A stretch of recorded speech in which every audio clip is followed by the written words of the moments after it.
Brought to you by BedroomBattlefields.com, this is the Tabletop Miniature Hobby Podcast.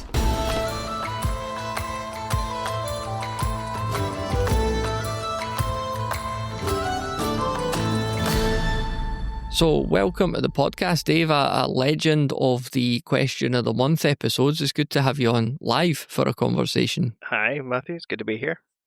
Yeah, so long-time listeners, if indeed we have any, will know your voice. You've sent in a good few voice clips documenting various things. You've talked about... I can't help myself. Yeah, you've talked about... At least you weren't as bad as Jason on that last one. I think it was 4 or 5 times. Like sometimes I have felt the urge to do just that and kind of go, maybe I have another wee bit, maybe. But yeah, I try to keep a lid on it, like. Well, he didn't. Well, it sounds like he was passionate, He had a soapbox and he was going to stand on it. I think just right too. Yeah, and we're Ronnie Renton almost certainly being an avid listener. You never know what might come from that. So you never know, to the benefit of us all. So, there's a few wee things I want to kind of pick your brains on or just find out about, ask you a bit about, what you're up to. But I guess, like, be nice to get a wee bit of background. Like, what brought you to this hobby in the first place, whenever that might have been? I mean, when I must have been like 10 or 11, probably about 11 years old. A wee fella I went to school with, he's obviously not a wee fella now, he'll be in his 40s. Alan Cooper, if you're listening, was round at his house, and he has an older brother who had the second edition 40k box set, and probably unbeknownst to him, his wee brother and his mate were rifling through it and, knocking about with orcs and Gretchen and Space Marines and not having a clue what we were up to. So that was my sort of first indication that this was a thing. And then whenever started secondary school, there would have been like a war games club that I went along to, and lo and behold, that was the stuff that they were playing with. Some of the older lads were playing Blood Bowl mostly, which was a entirely sensible option when you've got like an hour after school. But we were determined to put like 2,000 points of second edition armies on the tables and play half of a first turn before it was time to go. So that was what we were doing. Just fill the tables with. In my case, it was like literally 40 Harlequins and nothing else. And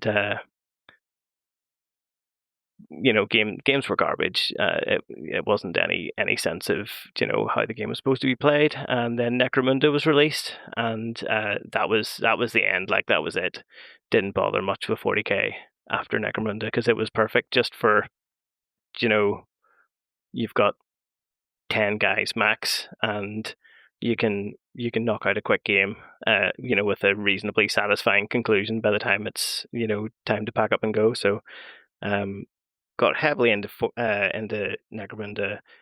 3rd edition 40k came out and I just wasn't interested. Didn't play 40k again until about 5th edition, when this would have been like after university, or sort of during university years, when a couple of mates sort of got back together to play some things. I had played a bit of, I think, 5th edition fantasy with Wood Elves back in the day as well.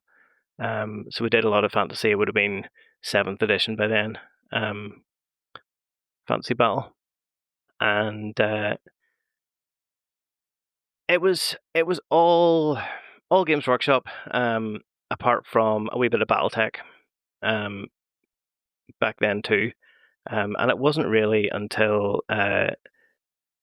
kids came along and my oldest wanted a miniature to represent Hedgie the hedgehog, and I showed him like some hedgehogs from Burrows and Badgers I'd heard about, listening to podcasts, and was like, oh, this sounds great, like a wee Hedgie miniature, like perfect for that. And he just was determined, no, Hedgie doesn't wear armor, he doesn't wear a coat, he doesn't wear any clothes, he's just a naked hedgehog with a sword. It's like, I'm not going to find that anywhere. Nobody's like selling anthropomorphic hedgehogs with swords, and basically just had to make it myself. So that was the beginning of a whole other thing. So that was really what's launched the hobby parenting vibe, more than anything else. Just the requirement for hedgy representation on the tabletop. There's a lot to pick up on there. Like going back firstly to Second Ed 40k, you mentioned Harlequin, so you were collecting Eldar then at that point, presumably.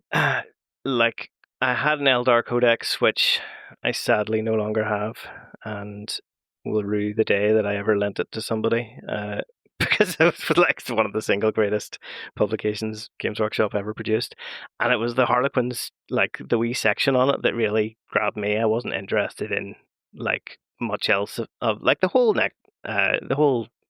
Eldar second edition range is glorious, but it must have been something just about that wee enclave, that wee, isolated Harlequin thing, that I just thought, oh, these guys are class. And I just was buying like blisters of Harlequins and painting them up, just with no regard for like army sort of color unity or just anything goes. Just teaching myself to paint basically, and making a big mess of them. And then I did have a Space Wolves army at one point as well. But I don't think I ever really sort of had the same affinity for Space Wolves. I think it was just a thing that was happening at the time.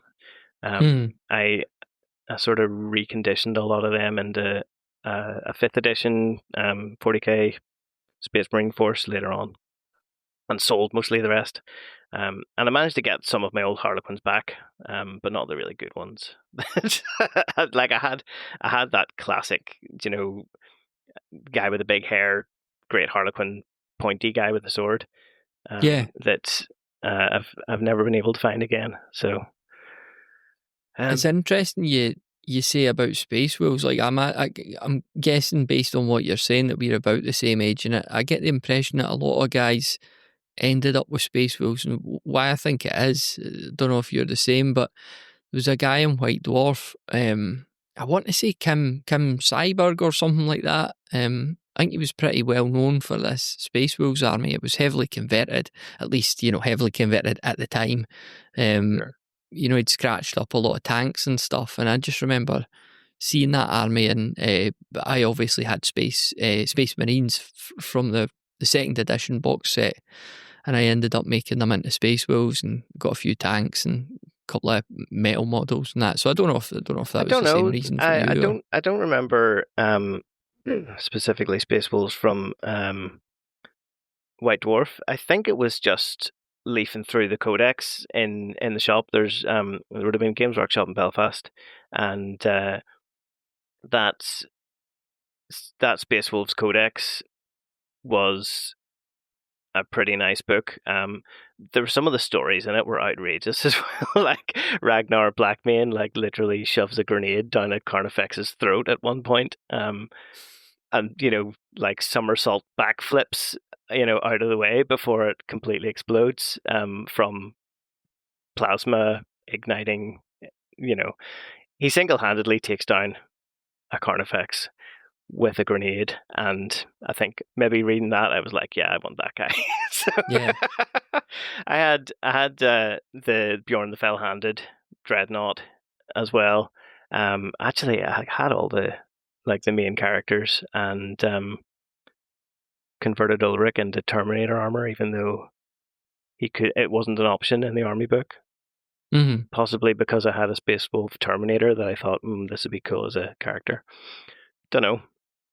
But so Necromunda, you posted some quite cool stuff over the last wee while in the Discord. yeah. You were keeping a newsletter and stuff. It seemed like you had a bunch of guys that got very into it and had quite a lot of fun. So do you tell us a wee bit about that? Yeah, that was the crack. That was like the greatest Necromunda campaign of all time. It was a bunch of lads, sort of late teens, early 20s, mostly, with a lot of time on our hands, and it was organized largely through email of just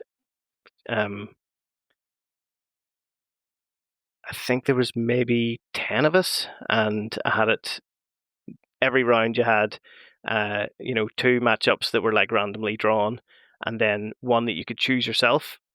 So after your two matchups, you probably had like a grudge match that you wanted to put on someone, or you had like some guy that you needed to run a rescue mission for or something. So it was always those like player choice scenarios. It was literally like the player chooses the scenario and chooses who he's doing it to. It wasn't a kind of you roll on the table and see what it is kind of thing. So it really Mm. gave the players that agency to just double cross each other and just be brutal. They were bringing in like other players and saying, yeah, I'm gonna like treat you as hired guns, and I'll take like three of your guys and give you 50 creds Mm-hmm. for the opportunity to have an extra bit of muscle against this character. So people were just you know showing up randomly and being like, oh yeah, I'm in on this match, didn't you know? And you would end up some proper grudge matches going on. Yeah. It ended with a great big table. I think it was like a ping pong table, and we had, I think, three box sets of terrain, and like a Necron monolith in the middle. So the idea was that all this crazy stuff that had been happening was because the Necrons had appeared, and you had like the four strongest gangs left at the end, duking it out until it had like some predetermined, like in the fifth turn, the Necrons are going to appear and they're all going to have to either work together, or someone will sneakily just back off and let the opponents get wiped out by Necrons and then roll in and finish the job, or so it was a bit of a mad final, but How did it pan out? Can you remember? uh, my mate Matt, who wins literally every tournament that ever we did. We actually had a knife that was most likely illegal to buy or sell or do whatever with, was the trophy. Um, and I would have got like a wee jeweler's plaque engraved for every tournament that we did, and I think Matt got his name on the black knife trophy, I think like three or four times for um I think he won a Gorkamorka one, but there was a wee fella who just loved Gorkamorka so much that we kind of like. So Matt's name was engraved on the actual thing, but then we scratched it out and wrote Craig over it because Craig was so much more into it than he was, and he just wouldn't. He just refused to be beaten, and we thought, yeah, that's well orky. So we'll just give Craig the unofficial win on this one. But yeah, Were you running the wee newsletter at the time, or was yes. it a collaborative? No, it was unfortunately all me, so I don't have anyone else to blame for the somewhat off color and maybe haven't aged well jokes therein. But It was all encouraged in White Dwarf, wasn't it? Because very I much think Andy Chambers was running it, and Gav Thorpe took over. I 100% remember. that sort of tongue in cheek, like you know, vibe was very much coming from that the White Dwarf editorial style. Mm-hmm. Definitely, yeah. Do you ever get a game in Necromunda nowadays? Um, I I would do at the drop of a hat. It largely, my gaming depends on what the wee man's into. If he wants to um sort of focus on his Tomb King's army or something, if we're heading down to the library of a Saturday, um, it'll be like Tomb Kings versus uh, goblins or dwarfs or something, because that's what he wants to play, and that's cool as long as he's enthusiastic about doing it. The more I try and put something on him, he's just not going to be interested anymore. So, I kind of let him take the lead on that. We tried a bit of Blood Bowl last week. I don't know that he was super into it. So I don't think we're gonna fully jump in there, but it was good to kind of just get a read on that before buying a box set and really investing that heavily in the game. So I had a crack at that, and it was fun and all. But by the end of the day, him and his mate were just talking about fitting up the mines for a dwarf goblin siege. So that's what we're going to be getting into. So it'll be more kind of 7th edition Warhammer in an odd environment. So I'm going to have to work out what we're going to do in terms of like made up siege rules and how that's going to fly. Be an interesting one, but we'll see. We'll see. I'll ask you about that in a second. I was curious about did you go away from the hobby for a few years? A wee bit, but I feel like it was always in the back of my mind. There was a few years here and there, but I don't think it wasn't like a massive gap of recalling the something you did 10 years ago and pulling things back out of the attic. Like I feel like my collections have always been fairly to the forefront of my mind, and would still have done a wee bit of painting here and there, and you know um I feel like I haven't ever really taken a full break from it, if you know what I mean. So been different times as well. I've done other wee bits and pieces. I've got a big collection of like 1 to 300 scale World War II aircraft. Um, that's just an entirely beside anything, because I like them and wanted to paint up a bunch of tiny planes. So I really went in deep on that and was doing like full little like historical reviews of different air forces and things, just for the crack, and played a few wee simple like Battle of Britain games, just to see what an air combat game was like to play. But yeah, just it's just been the kind of thing that I've been into. So that these days, like all the hobbying you do is pretty much revolving around like your son, I take it, and what he's kind of up to. Yeah, very much. I've managed to sneak in a game of Turnip 28 against one of the guys down in the library, and him and his mate they had the Minecarts and Mole Trolls board on the go. And it would have been interesting just to see how they played it themselves. Without the games master sort of calling the shots on it. It'd be interesting to see just how their wee like miniature native mindset puts a rule set together, just on the fly, the two of them. So the name of the game is Minecarts and Moleholes, is that right? Mole Trolls.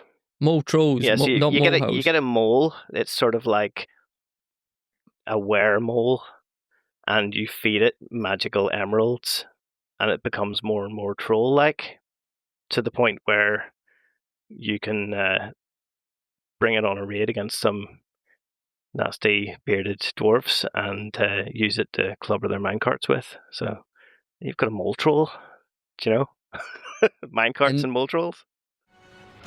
Cryovolcano, a solo scenario that could be played with any sci-fi skirmish rule set and miniatures, is now available on the Bedroom Battlefields Patreon. It was originally published in Miniature Wargames magazine, and you'll now find everything you need to play it, along with a whole host of additional bonus content over at patreon.com/bedroombattlefields. That's patreon.com/bedroombattlefields. And now back to the show. And this is a game that you and your son developed, isn't it? Yeah, he wanted. I think I got a wee plastic set of terrain that was I would say like Cowboys and Lasers or something. And it was like a minecart and some rubble and some. It was for doing like an underground Burrows and Badgers terrain setup. So I wanted to get some underground sort of miney stuff. And I think he saw that wee minecart and he was like, here, this would be cool to ride in, but it's too small. Wouldn't it be great to do like a game where you're riding around in minecarts and, doing that underground with the train tracks? And, it would be like fast and furious and crazy. So it was kind of, it's one of these suggestions that you kind of think, well, where do you start with that? Like, you know, how do you get like a Christmas train? Do you know those wee train sets you get in Christmas shops? Yeah. You know, and kind of kit it out so that's where you've got your train tracks from, and you know, you like make wee carts to have miniatures right in, because if you've got like a 2 millimeter, like a 20 mm base, you know, how many dwarfs can you fit in a minecart, and that's really what sets the size of your minecart. And you know, all these considerations sort of start flying around your brain, going, well, what's that going to actually physically look like, and how am I going to translate that into a playable game? And I was actually listening to the episode that you ran with uh, Rule Carnage. Oh yeah. Um, Aye, Mike and Glenn. yeah, and a lot of their suggestions for you know, when you're putting a game together, like what is the key, you know, ingredient that needs to be, you know, the real essence of this game that you can't lose. And for me, that has been like the speed of a runaway minecart, like has to be ever present. Otherwise, it just grinds to a halt. Everything, you know, the boys just jump out, they go mining, they go and attack goblins. It doesn't matter. Your minecart's just waiting there for you. So Mm-hmm. it just becomes a game, like a skirmish game, like everything else. So you know, we made it part of the game that the minecart's gonna go 10 inches down the track unless somebody's driving it, like holding the brake, and you have to Mm-hmm. roll 2d6 to, you know, apply the brakes. Um, and that's, you know, how many inches you can slow the cart by. And, you know, that really kind of helps to, you know, to make it that much more frantic, that much more frenetic pace. And then you've got a kind of like a playing card system for what goblins are going to come at you. So we had it all set up that you draw like 6 cards, I think we said, per turn for what goblins appear or what bonuses appear. So if it's a red card, it's going to be like a resource node or a mining node, or if it's a like a red face card, it'll be an emeralds. You know, the green emeralds are the real thing that the dwarves are after, because they're the magical gems that everybody wants. So Um, if it's a black card, it'll be a goblin, or it'll be a like goblin archer or a goblin spearman, or if it's a face card, it'll be a like a mole rider or a mole troll. So this is kind of the generating enemies to throw at you, and the longer you dilly dally around going down your mine track, the more goblins are going to be surrounding you, and you'll not get Mm-hmm. anywhere. So that was kind of the two elements against each other. But then you start throwing other people in, and then somebody's like, "Oh, can I be the goblins?" So you go, "All right." So now we've got, you know, we need to make like stats for playable goblin characters and have somebody in a goblin minecart, and you know, then we had ideas for what do you do with these resources that you gather, and what do you spend the money on, and you know, now we need cart upgrades, and you know, before you know it, you've got carts with hummingbird wings and uh, like ejector seats and reinforced rams and boarding planks and hunter seeker missiles and just whatever. So yeah, I've ended up with a whole rule book just by having to develop the, you know, the notions that, you know, that come, you know, one after another. Mm-hmm. You just getting to play it quite a lot then, I take it. Yeah, we have done. We've had it. We've had it on the go. Played it a couple of times, like 3 or 4 times at home, and probably as many times down to the library as well. With a couple of other players, it's a dead versatile game for just, you know, somebody happens to be hanging around, and you're like, oh, do you want to jump in? And Mm-hmm. you just, you know, give them a minecart and throw some spare dwarfs in them, and you know, that's their cart, you know, and they pick a track and they rattle down their track and you rattle down your track, and the goblins are where they are and the resources appear where they appear, and the thing kind of plays itself, you know, in terms of scenarios. Um, so it's pretty fun. It's a bit tricky to keep it fair maybe for everybody.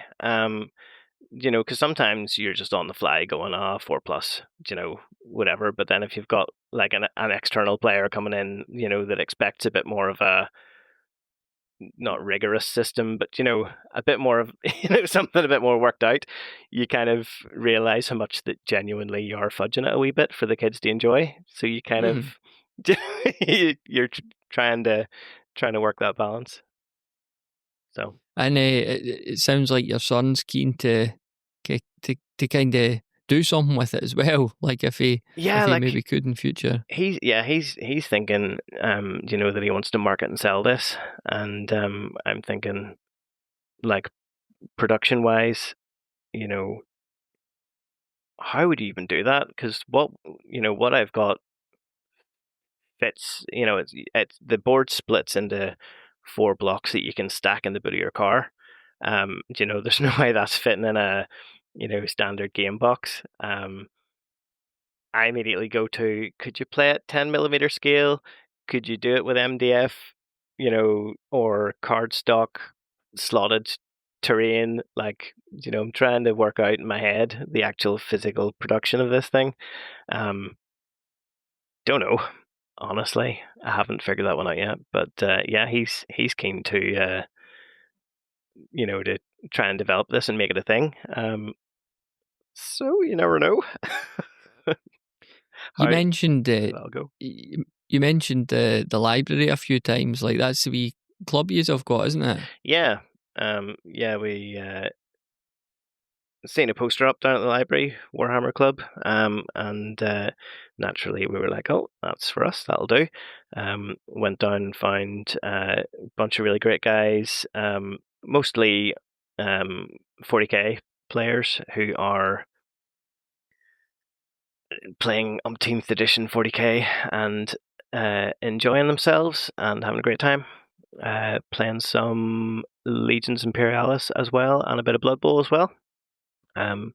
So yeah, we've been showing up with the Goblin Green bases, playing Warhammer Fantasy, and being the old Hammer rank and flank representatives, which is keeping a bit of variety about the place, and it's been great. Just being part of the group's growing a lot every week, and they're starting to get into a bit of kill team as well, which wouldn't be a bad option if I say so. With no funds with which to support a kill team habit, but that could become a thing. So yeah, that's been fun. And were you literally, you were mentioning the rank and flank, like you got a game of like 5th edition or that on the go, or what's that It's been? been 7th edition with 6th edition army books. Right. So I've more goblins than I can shake a stick at. More wood elves than I can shake a tree man at, and now I have plenty of skeletons for Tomb King's army, which is pretty much complete if still half unpainted. And now that the minecarts and mole trolls has been getting on the go, we're most of the way into a playable dwarf force as well. I think we managed 1,200-ish points of dwarfs. So Noah's mate wants to put a dwarf army together. So he's got the land of the 6th edition army book at the minute, and has got himself some miners, and that's very much where they're at the minute. He's doing the dwarf end of things. My son's doing the Tomb Kings end of things. So we had a wee Tomb Kings versus dwarfs battle, about 1,200 points, and that was a resounding Tomb Kings victory. Possibly, I don't know. I think there was a bit of bad luck on both sides, but I think the Tomb Kings got the best of it in the end. But it was quite a one-sided victory, so I'm not sure. I just don't have my head around how dwarfs operate yet, but I understand they're actually not the easiest army to field in fantasy. So it's maybe Mm. not just me. I hope it's not anyway. How often are you playing? Are you going down weekly or what? It's every other week. Right. I think we'll be missing it the next time it's on because there's end of year exams on. So I think it'll be probably another month before we're down. But Mm-hmm. we can usually squeeze a wee game in at home every now and then too. So Yeah. you know that's always an option. We've put together another funny wee game called Dead Simple, which it's essentially two necromancers going at it, using uh, whatever bones happen to be lying around to fight their battles for them.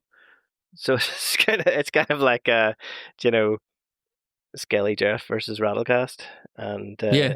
you just you have a few gravestones on the board, and you can raise the dead and have this guy do your dirty work, but then the other guy can also like you know roll off to steal your command off him and turn him against you, and you kind of have the trade off of if you're going to fight this guy, are you going to destroy him or are you going to turn him against the other guy? So there's kind of Mm-hmm. a bit of a resource management thing going on, but it's very much a one page as simple as could possibly be rule set. Which we had a we go at, and we thought was a bit of fun. Cool. So yeah, you So can. just get a few more games out, kind of see how it pans out. Yeah, it's kind of it needs a bit more play testing before throwing it out to the general public. I think, Mm-hmm. but it's it's an interesting idea anyway. To kind of have that you can you can raise the rabble or you can have them destroy each other and then just um have the wizards fight each other directly. But it seems to be. I think the main issue with it at the minute is if you figure out that you can just ignore the skeletons and go directly for the guy, who's wasting all his resources trying to raise skeletons, like, Yeah. and then you just hammer him and say, yeah, turns out you don't need to bother with any of these guys. It kind of Mm-hmm. just blows the whole game up. So Yeah. need to work that out somehow. Yeah. Aye. There's always wee kinks like that, isn't there? Yeah. What about Um. yourself? You've got your Oh yeah, I've got the sci-fi and the fantasy ones. So I've got Blaster Station blaster is station. the That's what that's. yeah. I was hoping to get a rattle at that sometime, but haven't managed to talk anyone into it yet. But um, have you had much testing on that? So I've not played it for a while. I did play it quite a lot months ago. Um, so I was pretty happy with where it was at, and then I did the fantasy alternative, which I managed to play with Callum not that long ago. So I'm really happy with that now. Actually, I pitched it to Miniature War Games magazine. Uh, Rather than just like doing a drive-through RPG or that, I thought like it's pretty cool to get it in the magazine. So Yeah, pitched the rules to John, the editor there, and he seems keen. So I need to write that up. I don't know, time frames and stuff. I don't know when that. Certainly this year, but probably later in the summer should be in the magazine. and this is the Um, primarily the fantasy one. yeah, the fantasy one. Yeah. And So what's the sort of storyline set up there? What's the idea behind it? So both games involve you playing on a square area, or a rectangular area would work, but it's only the fact that I've got like a 4x4 mat. That's why I Yeah, base all yeah, my and it's that games on sort the of 4x4. Yeah, quartered yeah. zones. Hi, exactly. It's quartered like you've got zone or sector A, B, C, or D. So you enter on the corner of zone A and you exit off the corner of zone D. So you're going diagonally straight across Yeah. the table. And there's a lot of NPCs between you and the exit point. And then, I've added the usual things like treasure, markers, and then it was just about coming up with decent ways to make the NPCs challenging. Have you The tried fact playing that it? you can't just trick them or Have you tried playing it with your daughter? No, no, I don't think she's quite there yet. But You'd be I surprised, you know. the way It's she's going, it won't be long. yeah. It's whenever you kind of you throw this together and you're like, all right, here's how this is going to work, and then your child picks up this one thing and just goes, yeah, but you know, obviously it's like this, right? And you're looking at it going, of course, it should have been all along. You just, Yeah, yeah. they just see right through, uh, your best laid plans to, the heart of the thing in a way that maybe, you're kind of, jaded 20 years of wargaming is, Yeah. just, getting in the way. Our question of the month for May 2025 is quite simply, what are your favourite games? The rule sets you'll always find yourself coming back to again and again. Maybe you have one miniatures game to rule them all and you only ever play that, or perhaps you have a stable of games that cover each genre, from naval and space warfare to dungeon bashing to 6mm sci-fi and beyond. Tell us about the games you love by going to bedroombattlefields.com/voicemail, and I need them in by Friday the 30th of May. That's bedroombattlefields.com/voicemail, and now back to the show. I mean, I think it was Ben on the Blood Bowl episode I was talking about this, but she's my daughter's got right into polyhedral dice because I've got this wee dice tower and we kind of just play with it in the mornings. Mm-hmm. So she's starting to know, like, this is a D20, this is a D12, this is a D4. She's got a memory like an elephant, because I'd said about the D4, I was just kind of making a joke. I was like, you wouldn't want to stand on one of these. And she says, why? And I said, oh, it'd be really sore. So like every time she's getting a D4, and remember, don't stand on these. Like, I'm like, well, I'm not going to, but and don't put one in your back pocket if you find it in the boot of your car. I know. That must have been sore. Yeah, that was just oh yeah, that's where I put that thing. They things are lethal. Like what were the weapons that they used to use? They throw them down on the ground. Caltrops, are they? Yeah, aye. Yeah. They're pretty much them. So I'm sure LARPers have that all figured out. Yeah.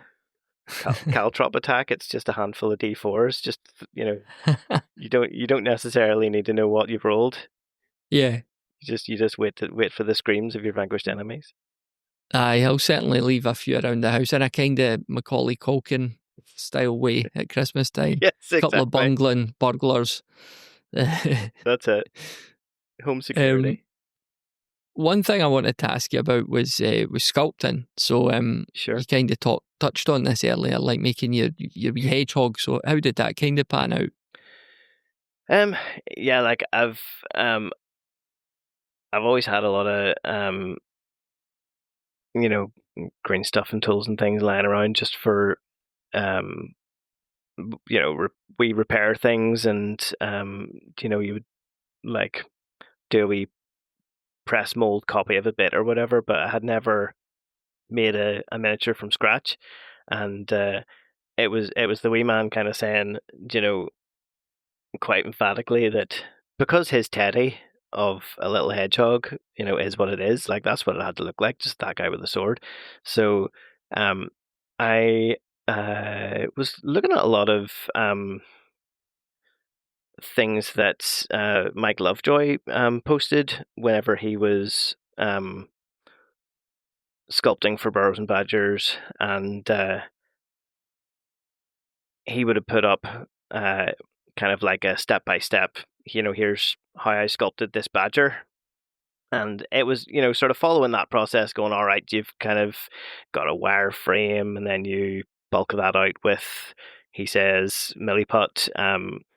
Some people use tinfoil, or originally I was using like PVA glue and tissue paper. So I grabbed a paper clip and just twisted it into a little stickman shape. And actually, I got my son to draw a picture of Hedgie. I was like, right, well, what pose is the miniature going to be in? So he just drew like a sweet potato man with his sword sticking out and a wee arm kind of back. And he was actually like, he would stand in the pose and pretend he was like striking with a sword and, think about his own position. And then he drew this picture of Hedgie, like, striking with a sword. So that was, that was the guide. And I made my little paperclip stick man in that shape and put some PVA glue and tissue paper around it to bulk it out a wee bit, and then started layering on the green stuff, and it came out really well. I was like, oh yeah, I can do this. That's that's class. I was putting like bristles from a brush in on the back of them for hedgehog spikes, and that was really the beginning of that. And we went on to just totally fill out the universe. We would write stories of Hedgie and his friends. It's very much like bedtime story time. Let's think about such and such a character, and I would just ask him, like, pretend you're that character, and I'll just ask you questions, like, what's your favorite breakfast? What's what things really annoy you? And he would just pretend he's the character and go through answering these questions that would really just like fill out the character, fill out their vibe, fill out the kind of backstory of them, and that really fueled the stories, which just fueled the games. And you would like, oh, we really need Armor Dog, we really need his doggy henchmen, and now we've got a full block of 20 doggy henchmen, complete with a variety of weapons, and some of them have placards and party snacks and stuff that's directly from the stories that we were writing of. The doggy henchmen are kind of a long-suffering proletariat who don't appreciate their capitalist overlord using their labor for his nefarious ends. So they had a protest and demanded the rights to party. So we have the party pups, and we have some more combative pups. So there's a wide variety of dog breeds in all shapes and sizes represented now. What age is your son now? He's 13 now. Younger son is 11. So they both have very different tastes in games and what they're into. My younger son would be more likely to get excited about a bell curve of the probabilities of 2d6 versus a d12, for instance. Yeah. He's very much puzzle solving and not that interested in combative games. But would still jump in and play a wee game with us if we were if we said to him, like, what do you want to play? What kind of environment we're going to play it in, what kind of miniatures we're going to need. You'll be up and down in the roof space, rummaging through all sorts of stuff because the ideas will start flying at you. You're going to need a boat. You're going to need spaceships. You're going to need some kind of aliens and a treasure island. The Playmobil toys, start getting thrown out on the table, and everything's just tossed in before you know it. The game's happening, and you let them be the games master, and they'll play all night. The minute I turn around and say, "Oh, do you know what would be class? Let's have Space Marines," and they'll just switch right off. They'll just be like, "No, that's not what's happening." Just you've jumped a shark. Yeah, that's it. So yeah, like, very much I find when gaming with the kids, you just have to let them call the shots a bit. In terms of what's available to them, I really try and not be precious about that classic second edition impossible to replace, probably 40 quid's worth of miniature. If they're like, what we really need is that Gene Stealer Magus guy, you kind of reluctantly produce him from the box, but if he's not there to be played with, then what's he there for? They're not, Yeah. at the end of the day, like, they're not going to love these miniatures if they don't have the same enjoyment of playing with them as Hmm. I do. Hmm. So, if I want to hang on to them, if I want to, essentially pass on a collection or whatever, it's going to be the difference between them going to somebody that actually wants to enjoy them, or they'll just be hefted in a skip at the end of the day. So, Yeah.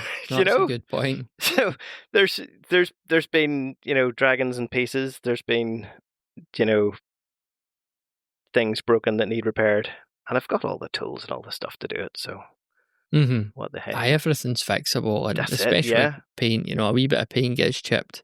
It's hundred not the percent. end of the world. Yeah, 100%. I would much rather chip the paint than have these precious things that my kids feel like I care more about than I, care about playing with them. Do you know? Hmm. Yeah, So, it's like somebody, Granny's fine china in a cabinet. Like it's just there yeah, on and at the end of display. the day, you're just like, oh, that's stupid China. Like all she ever went on about was, you just think, if every time you come round to Granny's and she was like, let's get the best China out, we'll have a wee cup of tea. Do you know, you would prize Granny's china like Yeah, the appreciate it precious more if you had a memory. scone on it. You know, wouldn't you? That's the key to it, isn't it? Like, um, definitely, uh, you want them to feel like they own the miniatures as much as you do. I feel like at the end of Hmm. the day, Yeah, and that they are miniatures; they're not decorations or yeah, ornaments. that's it. That's it. And yeah, I mean, there's ones that are more useful than others. Like there's wee fiddly plastic skeletons that'll break in the blink of an eye. Sometimes you kind of just think, oh, we'll not use them because, you know, guaranteed I'm just going to be, trying to fix this thing for the umpteenth time. But, Hmm. you try as much as you can to, you know, represent what they want to see on the board. It's the spectacle of it as well.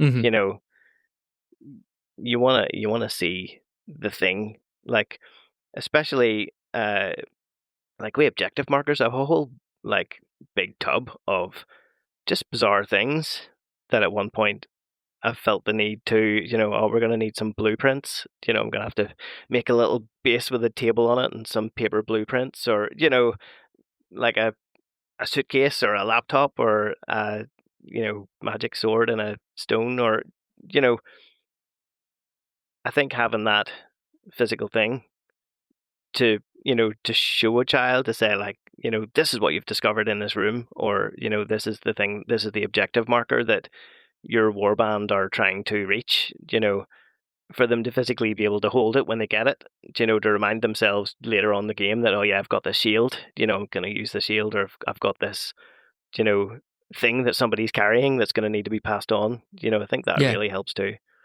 Hmm. Are you got any painting done this week at all? Yeah. I I have been painting Gaslands obstacles. Uh, this would be because uh, Dan Adam, the yesterday's man of podcasting, as he once hilariously called him. I'm gonna remember that, because Ding and Dan in the podcast, like, that's a bedroom battlefield tradition now. Um, his monthly painting challenge. The topic this month has been Gaslands. So I, having recently painted 4 cars for Gaslands, thought, I'm gonna need to have some obstacles for game 2. So I'm making a wreck, and I've collected about 40 spools from doggy poo bags, the plastic spools, and they're all racked up like, like an industrial pallet of tubes, um, Right. and some fridge bits that look like concrete dragon's teeth. So yeah, that's taken part in that and just putting those together. I've yet to play Gaslands, but it's one of these games that I just think I know that once we get that on the go, it's gonna be fun, and I'm kind of just putting that together so that it's like preloaded and ready to go when the opportunity arises. So Yeah, that's cool. that's been the plan for that. And again, like if I was to say, "Oh, let's play some Gaslands," I think the guys would be like, "All right, cool, whatever, we'll have a go at that." So sometimes it goes both ways. Sometimes I can make a wee suggestion and they'll go for it. But whether they sort of latch onto it and go, "Oh yeah, let's play loads of Gaslands," it's very much up to them. So Hmm. Yeah, it's a good place to be. So having a club, even if the games that are being played aren't necessarily what you'd get into yourself, it's still the opportunity to be around folk, yeah, and it sounds like you are still, getting to sometimes tempt people over into the more yeah, independent side. that's it. Like, yeah, just talking to one of the guys, and he mentioned Turnip 28, and it was one of these things that I'd, seen about and kind of thought, oh, that looks cool, but realistically, like, am I ever going to play Turnip 28? And just hearing somebody, across the table mention it, you know, it was just locked in my brain of like, yeah, I'm going to do this. I'm going Hmm. to, just for me, just for a wee like you know project all because I want to, and yeah, we knocked out a wee game of that, and it wasn't the greatest game, largely by dint of the two of us never having played it before, and you know it was maybe a bit of a suboptimal um, you know gaming experience, but certainly not that I wouldn't ever go back, or try it again. Um, you know, the other thing is like you meet some of these guys and they're talking about like playing 40k at like a highly competitive tournament level, and like that's not anything I've ever been interested in taking on. But you just realize there's a real broad, you know, depth of experience and just the gamers around you, coming Hmm. at it from, oh, this is the first game of 40k I've ever played, but I really like these Necrons and thought they were really cool, and this guy showed me how to use them, and that's class. And the guy showing you how to use them is a guy who's recently placed third in a local highly competitive tournament, who could completely table you in every single game, but Yeah. is happy to just show someone the ropes. And you know it's cool. It's a great wee community. Aye, I mean that is a great way to learn. Like, playing. So if they're a nice person, which it sounds like you're fortunate enough to be around, somebody who knows a game inside out is a brilliant way to learn it. Like playing it with them. Mm-hmm. Um, Certainly that is, I think, how I would really absorb a rule set is by doing it. Like I do find it takes me a wee while to read a rule book and for it really to start, to make sense. And I do have to Mm. just get out and play like a couple of solo turns or whatever I'm doing just to, I don't know, that's kind of how it starts to sink in for me. It takes a wee while for me to Yeah, I grasp think I anything. think I'd be the same. It's you can read a rule book till you're blue in the face, but until it's really on the tabletop and Hmm. you're seeing how the thing works, and it's the experience of going through it that that kind of makes it sink in a wee bit. You actually remember the things that you're reading. Hmm. So Yeah. I've kind of glossed through the Gaslands book, but wouldn't say in any way that it's in my head until I actually put some things on the table and really try and do it. And then I fully expect it'll just, suddenly click and I'll be like, oh, that's so obvious, of course. You know, Hmm. but and as well, like I don't think the lads have half a clue about Warhammer Fantasy, rules, how things operate. You know, I'm just going, all right, that's you're shooting here with a rock lobber. You've got to guess the range, and now you've got to like roll your scatter dice, and they just go, oh, guess the range. I think it's like 40 inches, and lo and behold, he's actually insanely good at placing that range. But you roll the scatter dice, he rolls the scatter dice, place this template, he grabs the template, sticks it on, like he's learning how a Screaming Skull catapult works just by, doing it 5 times in a game, Yeah. whether he's going to remember that next time, or, it'll all come back to him when he looks up the rulebook in 20 years, who knows, but that's the best way to learn anything, isn't it? Well, it's been a great wee chat, Dave. I really appreciate you coming on. Just as we sort of approach the end of our time, is there anywhere you want to send the listener, a website or a resource or anything like that? I don't have any sort of website type stuff. You might find me on the Daka forums, where I have lurked for a good number of years, but like by and large I've just transplanted myself wholesale to the Bedroom Battlefields Discord, so get on there and you'll see what I'm up to. You've things that we've covered in this episode, folks could go and check out, like your kind of Burrows and Badgers tribute miniatures and your Necromunda stuff and a lot more. Picture of you sitting on a D4 in the car. Sure. That's it. Like if anyone happens to mention anything that I've previously done, I'll pretty much throw it up there instantaneously. Like the Sea Duck was mentioned in the IPs, and lo and behold, a Sea Duck appeared. So that that's how I operate. that was just for a spoof. I did a wee World War II, historical flying boats and seaplanes, and just threw the Sea Duck in there like it was a real historical World War II thing. So Tailspin Warband. That was it. Yeah, just chucked it in there along with a PBY Catalina and all. Cool. Well, we'll get it wrapped up there, Dave. But I'm sure you will be on the podcast again very soon because you're pretty good with the old question of the months. So keep up the good work as an Applin. I have one chambered as we speak. So good. I'll be finally crafting that for next month. Yeah, I was just trying to think what I'd asked. It's favourite games, isn't it? It's favourite games. So I've got a few good, what I think are good ones lined up for the next few months. So excellent.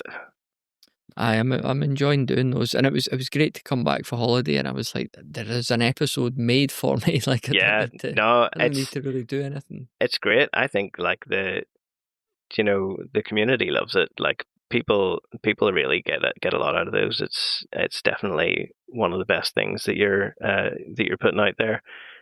Just in terms of community engagement, everybody getting a wee spot to give you some feedback. So they're cool. We're loving them. I like to think that Ronnie called an emergency marketing meeting at Mantic, and they played it on like a loudspeaker.